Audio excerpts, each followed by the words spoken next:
All right, then the second half. Yeah. So we can treat starting from module 4. That's our second half. Okay. Second half. Let's say also 3 modules. Module 4, 5, 6. Yeah. Second half. Okay. Second half. First, we will go a little faster. Yeah. Because we have the foundation. We have ourselves prepared. Yeah.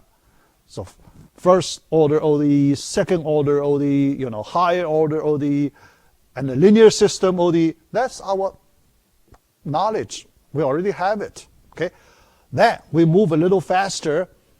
I will focus on the methods. I will try to cover all the important methods.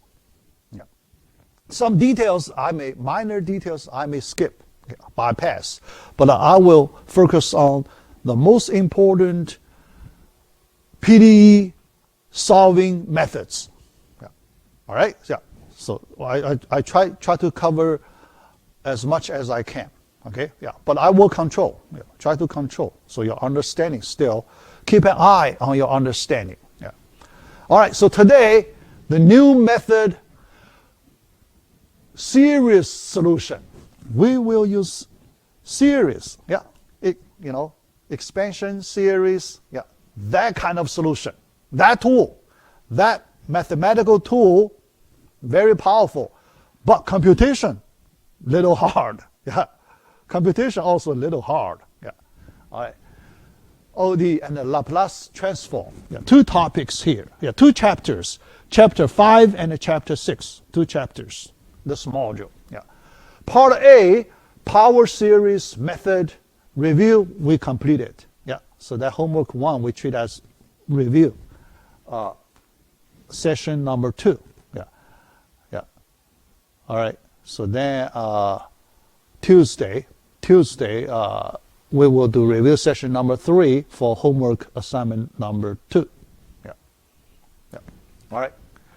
8.1, introduction to power series method. Yeah. So let me explain this. Yeah. So the method, not very complicated, but very powerful. So here, we put another tool, powerful mathematical tool in our toolbox. Yeah. All right, so let's look at this. Oh, yeah, let me see. Oh, yeah. Solving linear ODEs with variable coefficients. At this point, for first order ODE, we can do it, right? Variable coefficients. Yeah, P of X, R of X, that the variable coefficients. But for second order ODE, Y double prime, then coefficient of Y prime, coefficient of Y, can we solve the variable 1? Yeah, so here, let me write it down. So think about for second order ODE, Y double prime plus P of X, Y prime plus Q of XY equals R of X. Currently, can we solve this kind of second order ODE? Think about.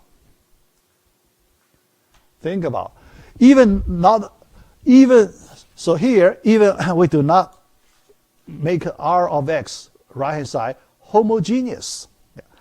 Homogeneous, linear, second order ODE with variable coefficients. Think about, at this point, do we have the tools to solve this kind of ODE? Yeah. In general, not, right? Yeah. Only a special Euler-Cauchy, that one's very special one. That one we can solve. But in the general P of X, Q of X, we cannot. Yeah. For the homogeneous, we can only solve constant coefficients. Yeah. So that's too limited. For us, it's too limited. Now we want to move to expand our solution coverage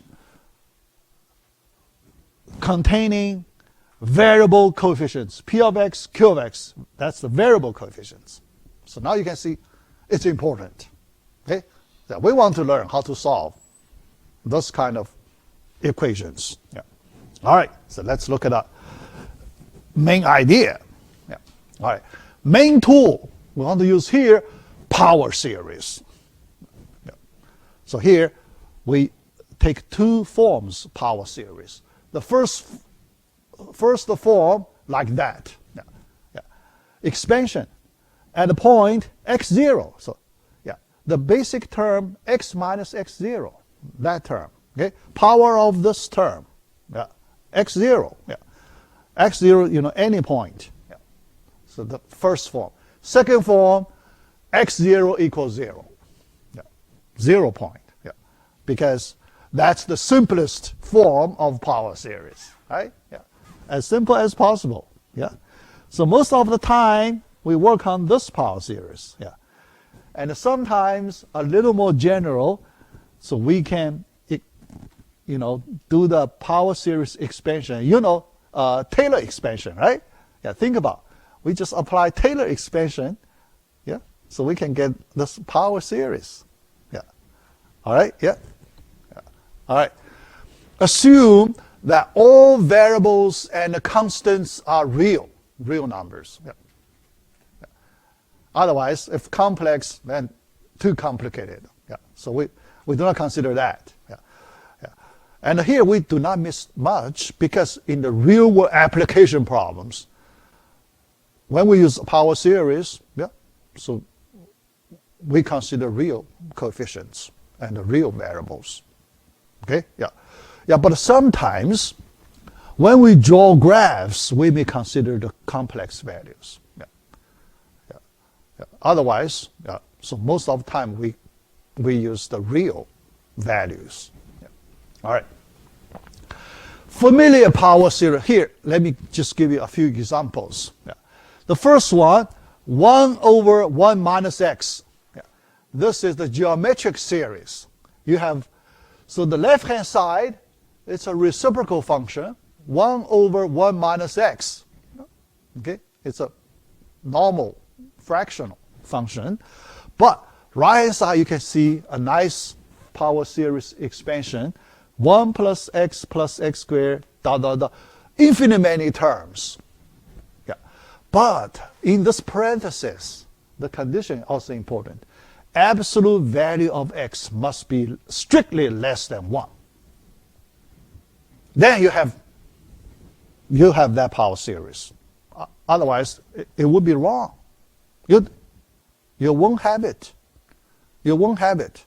Okay? Yeah. So that's the first example. Second example, ex.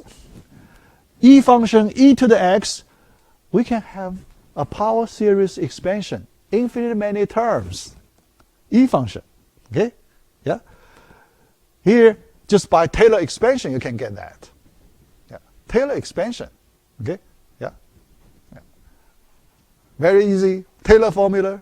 Yeah. You can get that. Yeah. All right. Third example, cosine of x. Cosine. Yeah. Here you only have even terms. Yeah. All terms all gone. Okay? All terms all gone. Yeah. Also Taylor expansion. Yeah. You can take Taylor expansion to get that. Yeah. All right. Then the last one, sine function, you only have odd terms. Odd. Okay? Yeah. Power terms. Yeah. And also by Taylor expansion, Taylor formula. Yeah. Yeah. All right. So, although, yeah, so these functions, that's our frequently used functions, right? Frequently used functions, yeah, in our ODE questions. Yeah. Yeah. So later, when we have these functions, we need to use, all these power series in our solutions. Yeah. All right. So that's the the first view of it. Then, sorry.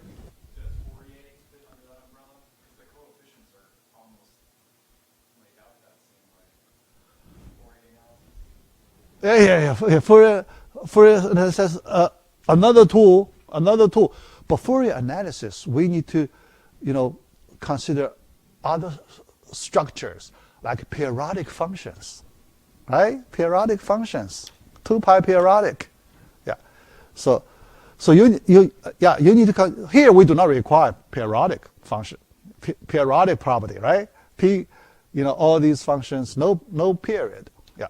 But Fourier analysis, then you need to make sure your functions periodic, because we use sine cosine to do expansion. Sine cosine function, they're both periodic. Yeah. So that special tool, you need to apply on some special ODE. But all right. So here, we do not require periodic. Yeah. All right. A simple example is using power series. Yeah, let's try it. Let us use a simple example to see how it works. Yeah. The simple example, actually, we do not need to use power series. Yeah. So we can solve directly. Yeah. But let's just, test it. Using power series, we do a simple testing here. Yeah. All right. Solve y prime minus y equals 0. So simple, right? Why we need to use power series? Yeah. But here, as our first example, we don't want to work on a very complicated example. Let's work on a simple example first. Yeah. Get some feeling here. Solution. Let's take this power series representation of x. Yeah. When we start, we assume our solution y take this standard power series representation. Although, the center is at 0. Yeah. Center is at 0. Yeah. So we want to choose the simplest. Yeah. Yeah. If you have good reason, you choose a different center. Yeah. But here, let's choose the 0 center. Yeah. All right. Then here, this side, I use the summation notation to write in a compact form. Because sometimes we may like to work on the summation one. So I try to get you familiar with this sigma notation, summation. Yeah. Although here we work on directly, so we do not use sigma notation. Yeah. But in parallel, I try to do comparison. Yeah. All right. Then we take derivative. When you take derivative, then we take derivative term by term. Term by term. Okay? Power series. But there is a question.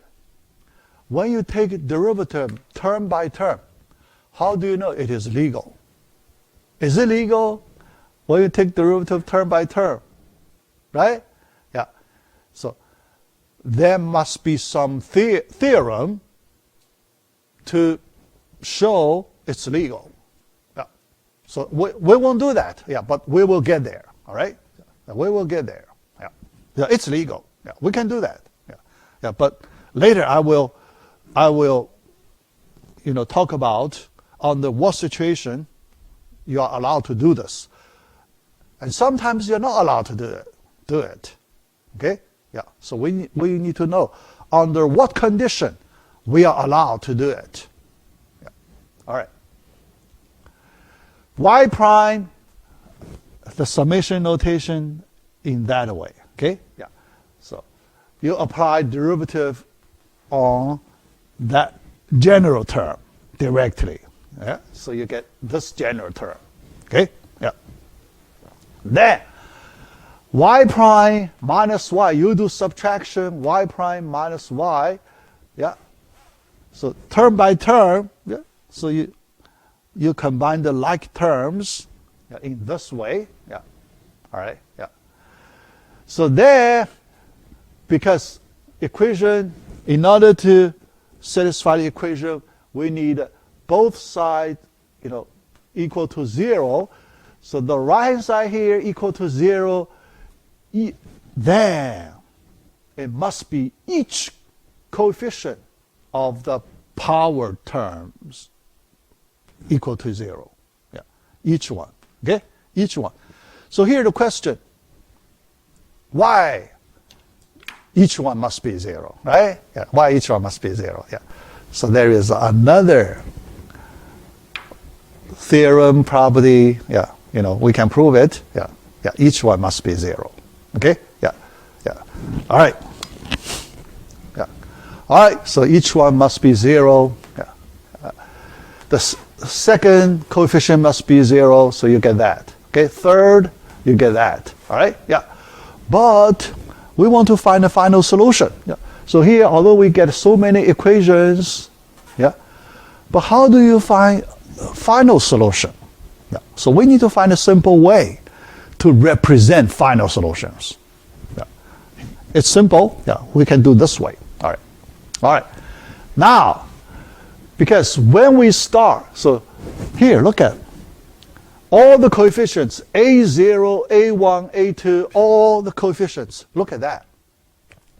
All those unknown coefficients, right? Unknown coefficients. Yeah. But those unknown coefficients must satisfy this long sequence of equalities. Yeah. We have a long sequence of equalities. So those unknown coefficients must satisfy all these equalities. Yeah. Here, let's try to follow some natural order to make them satisfy all the equalities. Natural order. What do we mean natural order? All right. So we treat these coefficients as the data comes in. Data. Feeding. Yeah. Feed. Data feed. All right. The first one, A0, right? First one, A0. When we accept the first one, A0, there is no condition, right? Yeah. So A0 does not need to satisfy any condition. A0 could be any number. Yeah. Yeah, because that's the first one we see. All right. Then the second one, A1, then you need to satisfy some conditions. Yeah. You cannot be anyone. So A1 must be A0. Okay? Yeah. The second one, you cannot take arbitrary A1, right? You have to satisfy some of the equations. A1 equals A0. Okay? So so that A2, you have to satisfy some equation, this one. Okay? A1, but A1 equals A0. So A2, 2A2 equals A0. Yeah. Because if A1 equals A0, we want to avoid notation of A1, right? Why you need a new notation A1? We want to use minimum number of notations. So here, if we can use A0, then we won't use A1. We want to save a symbol, a notation, A1. Yeah. So we don't use A1. So let's write A2 in terms of A0. Okay? So A2 equals A0 over 2. Yeah.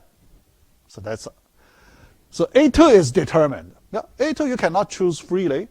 You have to, fix it in this way. All right. Similarly, A3, we need to use A2, but A2 we have to use this A0 expression. Yeah. So A3 is fixed in this way, and so on. Okay. So you can see all the remaining A coefficients must be determined in certain way here. In certain way. Yeah. All right. So by the pattern we can see A sub m should be A0 over m factorial. The pattern. Yeah. After we work we can make a reasonable guess. We can make a reasonable guess. Okay? Yeah. But the question, how do you know your guess is correct? Mathematical induction. In this situation, when you make a guess, you want to make sure your guess is correct. You need to apply mathematical induction to prove it. It's correct. Okay? Yeah. All right. So here, we can easily prove it's correct. Yeah. All right. So here, then, I use the summation formula to look at this result. Yeah, try to get you familiar with the sigma notation. Yeah. All right. Now from this one, because we need to take subtraction between these two summations, y prime. But when you take subtraction, the general term, they have different degree, right? One is x to the m, degree m. Another is degree m minus 1. Two different degree terms, you should not do subtraction directly, right? When you do subtraction, you should do subtraction on the terms with same degree, same m degree, okay? So we need to do conversion. We need to do conversion, all right? Here, m start from 1, all right? Can we do some substitution? Yeah, so here the substitution, usually people do in this way, okay? People do in this way. M minus 1, so usually people introduce a new notation, m prime. Yeah. Use m prime to represent m minus 1, okay? Yeah. All right, then m prime, because m prime start from 0, right? Yeah, yeah. Because m prime equals m minus 1. 1 minus 1, that's 0. So m prime starting from 0. Yeah. Then this m becomes m prime plus 1. This m also m prime plus 1. Okay? Yeah. So we can change that m variable or counting variable, okay? Running index, we can change that. Yeah. But here, m prime, it's not important. Can we go back from m prime to m here? Yeah. Because the m prime just a symbol, right? Now we switch back from m prime to m again. Yeah. Yeah. Yeah. Because we don't want to have some, extra prime there. Yeah. Annoying, right? Yeah. We want the clean representation. So we switch back from m prime just for temporary, okay?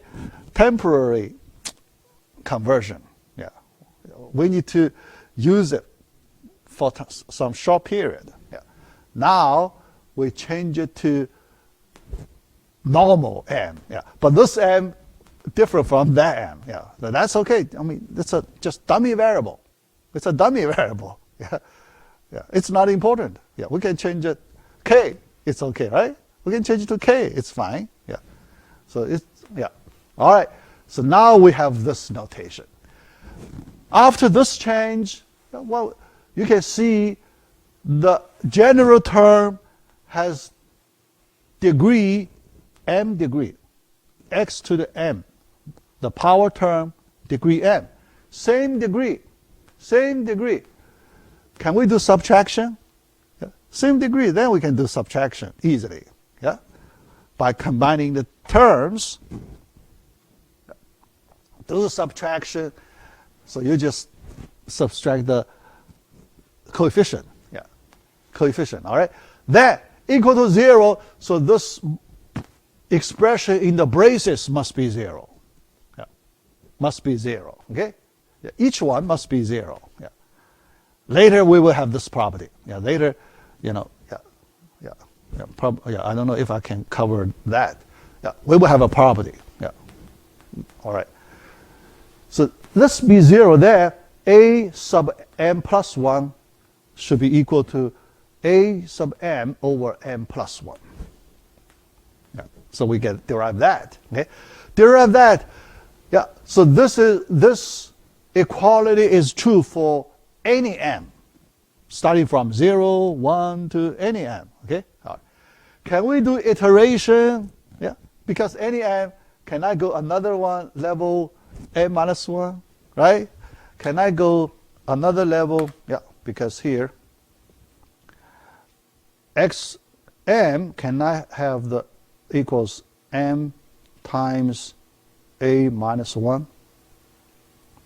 go another iteration, another iteration, so the denominator you multiply that m, this a sub n minus 1, another iteration, you multiply n minus 1, and so on. Okay?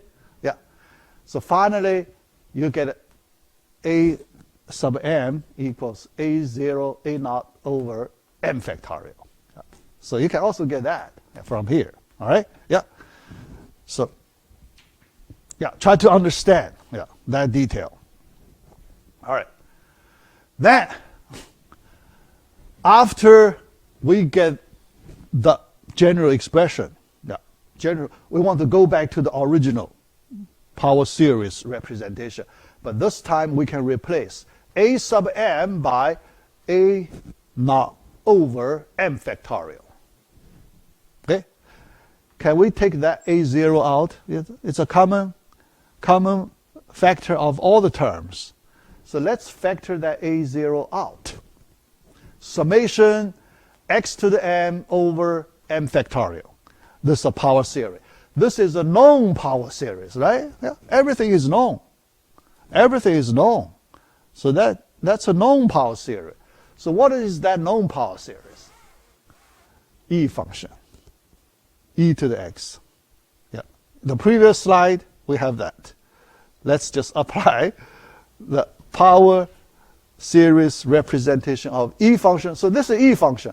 So the solution is a0 times e to the x. It's the same as we use the separable way to solve, right? Yeah, our old way. Although it looks pretty complicated. It looks not necessary, right? Yeah, but here we just want to make sure using the tool, power series tool, we can get a correct solution. Yeah. Yeah. It may not be the easiest. Yeah. Here we do not say the easiest. Yeah. Actually, for this question, it's not the easiest. Yeah. It's not the best way to solve for this simple one. But while we feel happy because this mathematical tool works, why we still feel happy here? Because the old way, the separable old way, it cannot be used to solve. Remember our goal, we want to solve y double prime plus p of x, y prime plus q of x. Why? The other way, we cannot solve that question, but this power series new method gives us a chance to solve that one. How about that? Okay? Yeah. So it may not be good for easy questions, right? Easy questions like that, but it could be good for relatively hard questions. That's what we need. Yeah, that's what we need. Okay? All right. Yeah, before we go there, I want to let you understand more on power series. Yeah. We need to get familiar with power series. Yeah. All right. Partial sum and the remainder of power series. Yeah. We need to find a way to study power series. Yeah. Here. Yeah. Although we do not need to develop all the properties, but here, this is the basic way to understand a power series. Yeah. All right. How to study a power series? Here. Because there are infinitely many terms. When you work on infinitely many terms, you have a lot of things you need to worry about, right? Yeah. First, how do you know this infinite series, it is convergent? How do you know it's convergent? It may be divergent, right? If it is divergent, then you can do nothing. If it's divergent, you cannot do anything useful, right? Yeah. So the first thing we need to consider if it is convergent or not. Yeah. All right, so these two forms. Then we define nth partial sum. we define nth partial sum. Yeah. The reason is because at this point we do not know if the original power series is convergent at some point. Yeah, we don't know. So we need to check it if it's convergent. Yeah. All right. But before we know it is convergent, we can always define partial sum, right? Yeah, partial sum. Nth partial sum, S sub n of x, we just take the sum of first n plus 1 terms. Okay? The terms up to degree n. Up to degree n, the partial sum. Even if the original power series is divergent, this S partial sum function, it is defined, right? Yeah. It is well defined. Yeah. Yeah. Otherwise, if we do not use partial sum, if the original power series is divergent, how do you study it?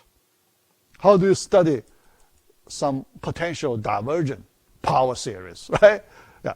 But here, we use the partial sum. We can always calculate the partial sum. Yeah, well-defined partial sum, right? Yeah. So for these two forms, so we have these two ways writing partial sum. Yeah, but you only take some of the first n plus 1 terms. You drop the remaining terms, right? Yeah. So we want to bring them back, the remaining terms, and we put them in another special function we call the remainder function. Okay? Yeah. That's R sub n. So we collect all the remaining terms in this R function, R sub n remainder function. Okay? Yeah. In this way we split. Okay? So we have the partial sum, yeah. Usually the partial sum should be the major portion. Remainder should be, small error. Yeah, small error. But if it's divergent, then the remainder could be very large, right? If it's divergent. Yeah. All right. Yeah. So here we have the concepts: partial sum function definition, remainder function definition. Yeah. All right. Yeah. Then the original power series can be represented as this sum of these two functions. This is just a view change. We changed the view. Yeah. So we didn't do some significant development. We didn't do. Yeah. We just changed the representation forms. Yeah. Here. All right. What is the benefit of this new interpretation? Yeah. All right. Yeah. When we study the power series, here we change the view. We study, because here, when you study the power series directly, there is a possibility it is divergent. When it is divergent, then there are a lot of limitations. A lot of things you cannot do. For example, can you do derivatives? Can you do additions? Can you do multiplications? You cannot. You cannot do anything of that, right? Divergent. But we don't want to tie our hands, right? If we cannot do anything, then it's useless, right? Power series 2, it's useless. So we don't want to tie our hands, okay? We want to find a way we can still do some work on it. Okay? So we change the view. This view change, we use the partial sum, so we can study the sequence. S0, each S function is well defined, right? Yeah. For any X value, each S function is well defined. So we can consider study this sequence. All the functions in this sequence, all well-defined. Well-defined, can we take derivative? Yes, we can. Can we take summation? Addition? Oh, not summation. Can we take addition of two sequences? Right? Can we take a multiplication, two sequences? and so on. Yeah? So we can take all those operations. Yeah? No matter original power series divergent or not, we can always apply, our usual mathematical operations on the sequence. Okay? Yeah. So here you can see the old way our hands are tightened. Yeah. The new ways, yeah. So, we can do all those things. Yeah. All right. So that's the difference. That's the difference. Okay. All right. Yeah.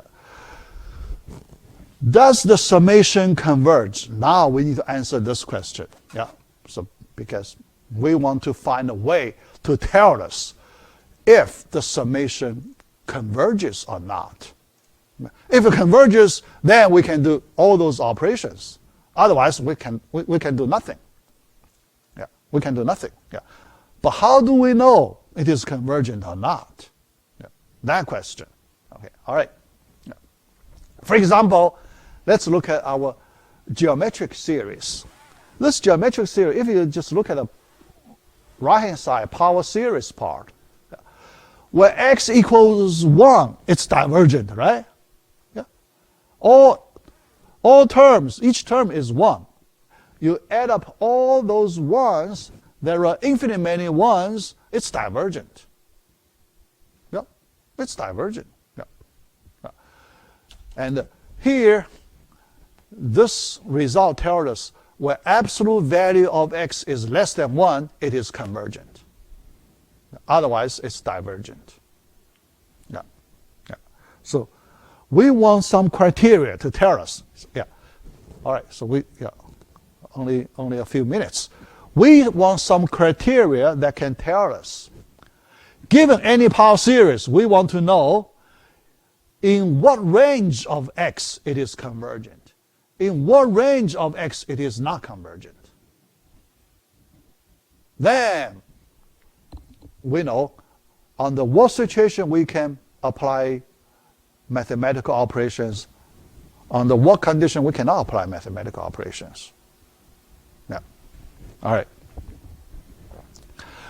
The convergence interval of power series. Yeah.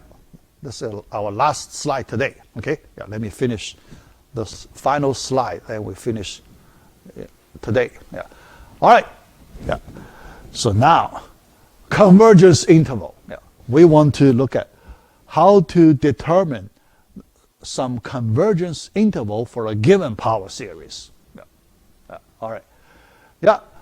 So we just need to study if the S sequence is convergent or not. The sequence is convergent. In calculus, there is a formal definition, right? Yeah. Here, I do not bring that definition back here. Yeah. You just know there is some formal definition for the convergence of a series, a sequence, using epsilon delta. Okay, epsilon delta. Yeah. On our textbook, yeah, there is the epsilon delta. Yeah. Here, I do not copy that definition here. All right. Yeah. So here we want to consider a typical case when x at x1 point, that series or that power series, that S sequence, they both convergent. We want to consider that. Okay? All right. So for the S sequence convergent, that means its limit exists. Yeah? Its limit exists. The sequence, we can take limit. When n goes to infinity, we take the limit. That limit exists. There is a definition of how to determine a limit exists or not, right? Yeah, there are many ways to help us to find the answer. Yeah, all right. So here, if the limit exists, we use a special function, S function. Yeah, here, because we haven't defined the S function, right? Yeah. What is the S function? S function value, we just take the limit of this Sn sequence. Yeah. S function at a value x1, we just take the limit of Sn sequence at a value x1. Yeah. The function can be defined. Yeah. We just define in that way. Okay? Yeah. All right. Yeah. So there, if it's convergent, then we say this original power series is convergent, and its value at x1 equals S of x1. Okay? Yeah. That can be proved by definition. Yeah. So we don't worry here. Yeah. This simple fact can be proved by the definition. Okay? Yeah. All right. Yeah. Then radius of convergence. Now the main result we want to have. The radius. Yeah. The interval, you know, there is a center. At the center you have the left half and the right half. Yeah. Center. So left half, right half, the length, radius. Radius. Okay? You can draw a circle, a radius. So the radius of convergence. So there are two formulas. Yeah. There are two ways you can calculate the radius. A formula and a B formula. Okay? A formula and a B formula. Yeah. Here I just put there. Next time, let's use these two formulas to calculate the radius of convergence. Yeah. Yeah. Then we know in what interval the power series is convergent, so we can apply mathematical operations. Yeah. Outside that interval, we cannot. We can do nothing. Outside interval, we cannot do any mathematical operations on the power series. Yeah. All right, so that's it. Yeah.